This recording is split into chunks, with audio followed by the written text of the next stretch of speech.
गुरुदेव जी। मेरा क्वेश्चन ये है कि पहले के जमाने में तो कोई वृद्धाश्रम नहीं थे, तो माताएं घर में रहती थी, और आज ऐसी स्थिति क्यों बन गई है कि हर माँ को वृद्धाश्रम जाना पड़ता है?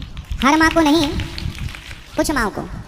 कुछ बेटे ऐसे हैं जो अपनी माँ की सेवा नहीं करते, कुछ बेटे ऐसे हैं, कुछ बहुएं ऐसी हैं जो अपनी सास की सेवा नहीं करती, निकाल देती हैं। एक माँ तो गौरी गोपाल आश्रम ऐसी है कि उनके बेटे ने निकाल कर उनके ऊपर मिट्टी का तेल डाल दिया और आग लगाने वाला था, मतलब जिंदा अपनी माँ को जलाने वाला था। फिर गांव के लोगों ने उस माँ को बचाया और गांव के लोगों से लेकर वृद्धाश्रम गौरी गोपाल लेकर आए, उनकी सेवा होती है। पर मेरा क्वेश्चन यही है कि ऐसी स्थिति बनी क्यों रही? ऐसी स्थिति इसलिए बनी क्योंकि हम अपने संस्कारों से दूर हो गए।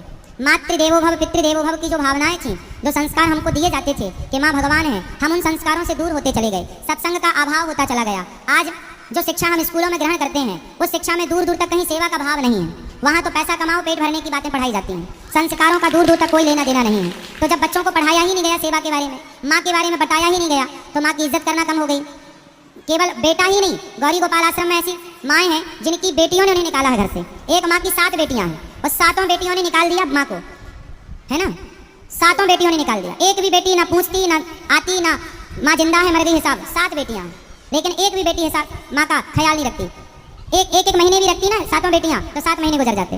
तो बेटे ही निकालते हैं, ऐसा नहीं है। गौरी गोपाल आश्रम में ऐसी बहुत माएँ हैं जिनकी बेटियों ने, एक दूसरी माँ यही निमाड़ क्षेत्र की है, वो माँ ऐसी हैं उनकी बेटी ने अपनी माँ के घर में कब्जा कर लिया और माँ को निकाल दिया। बेटी ही थी अकेली एक उनकी, कोई बेटा नहीं था। एक बेटी थी तो बेटी ने घर में कब्जा कर लिया, माँ का घर बेच दिया और माँ गौरी गोपाल आश्रम में रहती हैं। धन्यवाद।